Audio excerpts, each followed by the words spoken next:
Hey, what's up guys, and welcome to Xbox On. And 2020 is looking like it's going to be an incredible year for gaming. Of course, the biggest thing we've got to look forward to in 2020 is the next generation of consoles led by the Xbox Series X. Xbox Series X is going to be the fastest, most powerful console ever. We're talking 4K visuals at a buttery smooth 60 FPS and support for up to 8K or 120 FPS with variable refresh rates. Throw in ray tracing for incredibly realistic lighting, and you've got games that look unlike anything we've ever seen before. So far, we know about 2 games launching on Xbox Series X, Halo Infinite and Senua's Saga Hellblade 2.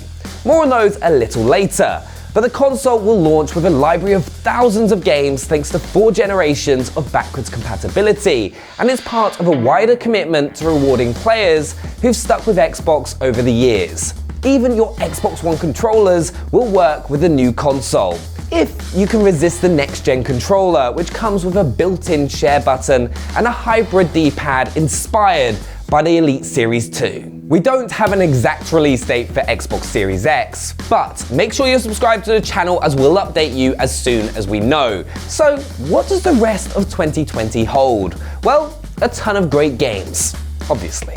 Coming in January, we've got the anime action RPG Dragon Ball Z Kakarot, followed in February by the 10th anniversary remasters of action classic Bayonetta and Vanquish, and Zombie Army 4 Dead War, a co-op shooter that pits you against a horde of Nazi zombies. The huge releases really kick off in March, with Doom Eternal on the 20th, taking us to Shoot to Heaven, literally, as you lead the Doomslayer from blasting demons in hell to a sci-fi version of The Good Place. Then on the 24th, we've got Bleeding Edge, the 4v4 arena brawler from Ninja Theory. Think Overwatch-style heroes with unique and often ridiculous abilities, combined with the close combat chops the studio has been honing for years in games like Devil May Cry and Hellblade. And of course, it'll come day one on Xbox Game Pass. Or for something a little different, there's Ori and the Will of the Wisps coming this year too. A sequel to the brilliant Ori and the Blind Forest that was on our top 20 games of the last decade, and looking somehow even more beautiful than the original. Whether it's as good at breaking our hearts into tiny little pieces, only time will tell. Then in April, there's the remake of Resident Evil 3, arriving on when else? The 3rd. If the campaign is anywhere near as good as 2019's Resident Evil 2 remake, we're in for a spooky treat. And that's before we even get into the multiplayer mode of 4v1 survival horror in the style of Dead by Daylight. Until last month, we thought this was its own game, but it's all part of what's shaping up to be a scarily good package. Then towards the end of the month, we've got 2 genre mashups spinning out from 2 of our favorite series. On the 28th of April, Gears Tactics brings the COG gang into the turn-based tactics territory of an XCOM game. And on the 30th, Minecraft Dungeons turns everyone's favorite block builder into a roguelike dungeon crawler. But the single most anticipated release of April has to be Cyberpunk 2077. Arriving on the 16th, this is CD Projekt Red taking the RPG brilliance of their Witcher games and carrying it into the future. Night City looks like it could be the best video game city since Los Santos, and the game promises a completely different experience, whether you choose to be a netrunner, sneakily hacking mainframes, or a beefy solo, smashing up everything in sight with their cybernetic arms. Oh, and Keanu's in it. What more could you ask for? And in the even more far-flung future of May 2020, we've got Marvel's Avengers assembling on the 15th. It's not technically the first time Earth's mightiest heroes have all appeared in the same video game, but this one promises an epic worthy of their big screen adventures. Then on the 19th, there's Wasteland 3, bringing back the beloved RPG series and introducing co-op campaigns for the first time. From there, as we peer into our release date crystal ball, the exact dates start to get a bit fuzzy. One thing we do know about June is that this E3 is going to slap. That's the 9th to the 11th of June in LA, and with the next generation of consoles just around the corner, expect some huge announcements. And of course, there are a load more games we're excited about in 2020, even if they don't have a solid release date just yet. Like Microsoft Flight Simulator, which will touch down on PC at some point this year, and then continue its journey to Xbox.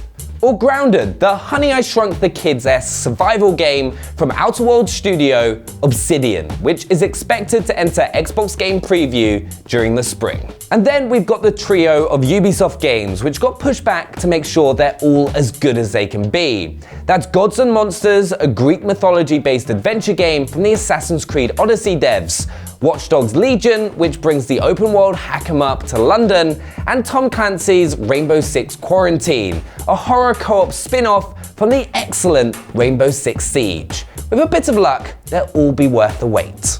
Also coming this year is Psychonauts 2, the long-awaited sequel to Double Fine's mind-bending platformer that, 15 years on, we've never quite managed to get out of our head. And Crossfire X from Smilegate, bringing an online shooter which has over 500 million players in the East to consoles and to the West for the very first time, with the help of Xbox Studios and Remedy Entertainment, the developer of last year's brilliant Control.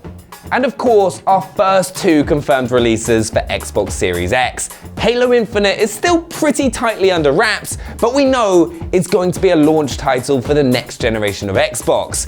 We know it's going to be the big return of Master Chief, and most important of all, we know 343 Industries has hired a pug to lend his voice talents. But if doggo snorts aren't enough to get you excited, then you should know that Infinite is being considered as a kind of spiritual reboot for the Halo series, and will be made in 343's brand new Slip Space engine for unprecedented detail and realism. And then, finally revealed at the end of last year, there's Senua's Saga Hellblade 2, continuing the story of the original Hellblade. That game did such a powerful job of tackling mental health issues that we named it one of our best games of the 2010s. And you can check out those videos by clicking the link for the full list. The first footage of this sequel looks incredible and gives a little taste of just what the Xbox Series X is going to be capable of, and we can't wait. So yeah, it's already shaping up to be a packed year, but that's not all. Over 40 titles have already been confirmed for Xbox Game Pass launches in 2020. Watch this space for our video picking out the 20 best titles coming to Xbox Game Pass. You'd better start clearing your calendar now. So that's 2020 on Xbox, or at least as much as we know so far. If you can count on anything, especially in the year of a generation leap, it's a ton of surprises. To make sure you're on top of everything from Xbox Series X to Xbox Game Pass, new releases to deals, subscribe right here on YouTube. And also head over to our Mixer channel for daily streams of all the best, biggest, and newest games. So hit the like button, and we'll see you next time.